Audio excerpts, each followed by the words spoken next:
Hello all, welcome back to எழுதுகோள் பயணம். 46 டேஸில் பாலிட்டியை கம்ப்ளீட் பண்ணணுங்கிற இந்த சீரியஸில் நம்ம சக்ஸஸ்ஃபுல்லாக 4 லெசன்ஸ் வந்து கம்ப்ளீட் பண்ணியாச்சு. வீடியோஸ்க்கு உண்டான லிங்க்ஸை நான் டிஸ்கிரிப்ஷன் பாக்ஸில் ப்ரொவைட் பண்ணுறேன். அதோடு சேர்ந்து நம்ம சேனலோட பிளேலிஸ்ட்லையும் நான் ஆட் பண்ணியிருக்கேன். ஸோ அதை நீங்கள் வந்து செக் பண்ணி பாருங்கள். உங்களுக்கு ரொம்ப யூஸ்ஃபுல்லாக இருக்கும் நம்புறேன். இன்றைக்கி தேசிய ஒருமைப்பாடுங்கிற இந்த லெசனோட இம்பார்ட்டன்ட் பாயிண்ட்ஸையும் புக் பேக் மார்க்ஸையும் பார்க்கலாம். இந்தியா வந்து பாரதம் என்றும் அழைக்கப்படுகிறது. ஆரம்ப காலத்தில் ஆரியர்கள் இந்தியாவில் குடியேறினாங்க. அதுக்கப்புறம் பாரசீகர்கள், கிரேக்கர்கள், குஷானர்கள், ஹூனர்கள், அரேபியர்கள், மங்கோலியர்கள், முகலாயர்கள் மற்றும் ஐரோப்பியர்கள் இவங்கெல்லாம் வந்து இந்தியாவிற்கு வந்து தங்கள் ஆதிக்கத்தை வந்து நிலைநாட்டினாங்க. இதனால இந்தியா வந்து பல இனங்களின் அருங்காட்சியகமாக இருக்குது. அதனால என்ன சொல்கிறோம்னா, இந்தியாவை மனித இனங்களின் அருங்காட்சியகம் அப்படின்னு சொல்கிறோம். கலாச்சாரம் என்பது பண்பட்ட சமுதாயத்தின் வெளிப்பாடாக இருக்குது. மொழி, இனம், இலக்கியம், சமயம், தத்துவம், பழக்க வழக்கங்கள் இது எல்லாமே வந்து பன்முக பண்பாடு சமுதாயத்தை உருவாக்க ஒரு முக்கிய காரணிகளாக வந்து இருக்குது. அடுத்தது மொழிகள். இந்தியாவில் 845 மொழிகள் வந்து பேசப்படுகின்றன. இதில் வந்து 22 மொழிகள் அரசியலமைப்பு சட்டத்தில் அங்கீகரிக்கப்பட்டுள்ளது. அதோட தேவநாகரி வடிவிலான ஹிந்தி எழுத்து இந்தியாவின் அலுவல் மொழியாக இருக்குது. ஆங்கிலம் அலுவலக இணைப்பு மொழியாக இருக்குது. இந்திய இலக்கியங்களை பற்றி பார்க்கலாம். இலக்கியங்களின் கருவூலமாக இந்தியா வந்து திகழ்கிறது. வால்மீகி ராமாயணத்தை வந்து எந்த மொழியில் எழுதியிருக்காருன்னா சமஸ்கிருத மொழியில். மேகதூதம் மற்றும் சாகுந்தலம் இவை வந்து காளிதாசர் எழுதிய நூல்கள். அடுத்தது இந்துக்கள் கொண்டாடும் விழாக்கள் என்னென்னா தீபாவளி, ராமநவமி, கிருஷ்ண ஜெயந்தி, துர்கா பூஜை, நவராத்திரி மற்றும் மகர சங்கராந்தி அதாவது பொங்கல். மிலாது நபி, பக்ரீத், ரமலான் இதெல்லாம் இஸ்லாமியர்களும், புனித வெள்ளி, ஈஸ்டர் மற்றும் கிறிஸ்துமஸ் இதெல்லாம் கிறிஸ்தவர்களும், சீக்கியர்கள் குருநானக் ஜெயந்தியையும், புத்தர்கள் அதாவது பௌத்தர்கள் புத்த பூர்ணிமாவையும், சமணர்கள் மகாவீர் ஜெயந்தியையும் கொண்டாடுகின்றனர். பழக்க வழக்கங்கள் மற்றும் பாரம்பரியங்கள். விருந்தோம்பல், ஈகை, அண்டை அயலாருடன் நல்லுறவு, சகோதரத்துவம், அன்பு, சமதர்மம், சகிப்புத்தன்மை, மனிதநேயம், அமைதி, ஆன்மீக உணர்வுகள் மற்றும் பெரியோருக்கு மதிப்பளித்தல் இந்த எல்லா நற்பண்புகளும் இந்தியர்களிடையே வந்து வேற்றுமையை மறந்து ஒற்றுமையாக வாழ வழிவகுக்கிறது.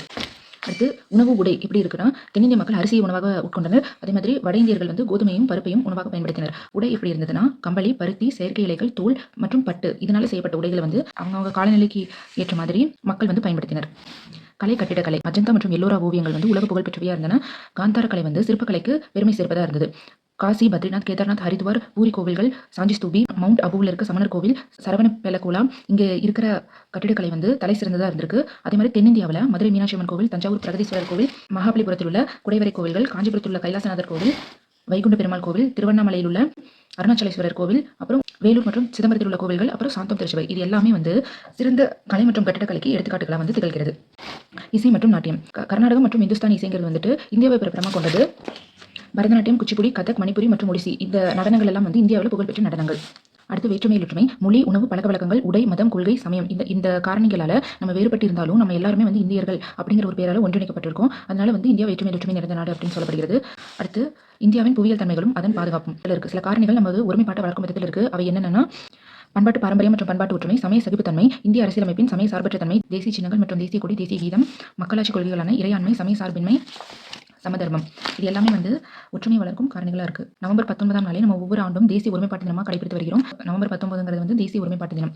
அடுத்து வகுப்புவாதம், மொழிவாதம், ஜாதி பாகுபாடு, பொருளாதார ஏற்றத்தாழ்வுகள், வட்டார ஏற்றத்தாழ்வுகள் இது எல்லாமே வந்து நமக்கு தேசிய ஒருமைப்பாட்டை பாதிக்கும் காரணிகள்.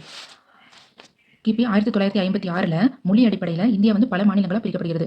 மொழி அடிப்படையிலாக இந்தியா வந்து பல மாநிலங்களை எப்போ பிரிக்கப்பட்டிருக்குன்னா 1956. நம்ம இந்த லெசனோட இம்பார்ட்டன்ட் பாயிண்ட்ஸ் எல்லாம் கவர் பண்ணியாச்சு. நெக்ஸ்ட் நம்ம புக் பேக் பார்க்கலாம். சரியான விடையை தேர்ந்தெடுக்க. இந்தியாவில் அங்கீகரிக்கப்பட்ட மொழிகளின் எண்ணிக்கை 22 ஆகும். இந்தியாவின் அலுவல் மொழி ஹிந்தி ஆகும். இது வந்து இந்த லெசனோட ஃபர்ஸ்ட் பேஜ்லேயே கொடுத்துருந்தாங்க.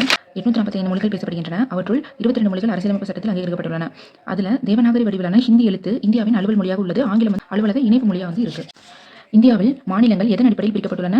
மொழி அடிப்படையில் பிரிக்கப்பட்டுள்ளன. தேசிய ஒருமைப்பாட்டு தினமாக கடைபிடிக்கும் நாள் எதுனா நவம்பர் 19. அடுத்து கோடிட்டேடம். இந்தியா என்ன என்று அழைக்கப்படுகிறது? இந்தியா பாரதம் எனவும் அழைக்கப்படுகிறது. குடைவரை கோயில்கள் எங்கு காணப்படுகின்றன? குடைவரை கோயில்கள் மகாபலிபுரத்தில் காணப்படுகின்றன. இந்திய சமூக அமைப்பு எதனை அடிப்படையாக கொண்டது? இந்திய சமூக அமைப்பு சாதி முறையினை அடிப்படையாக கொண்டது. புத்தர்கள் எந்த விழாவை கொண்டாடுகின்றனர்? புத்த பூர்ணிமாவை கொண்டாடுகின்றனர். அடுத்தது பொறுத்துக. காளிதாசர் மேகதூதம் மற்றும் சாகுந்தலத்தையும் இவர் எழுதியிருக்காரு. விவிலியம்ங்கிறது புனித நூல், அபுமலைங்கிறது சமணர் கோவில், ஒரு கோவில் அமிர்தசரஸில் இருக்குது.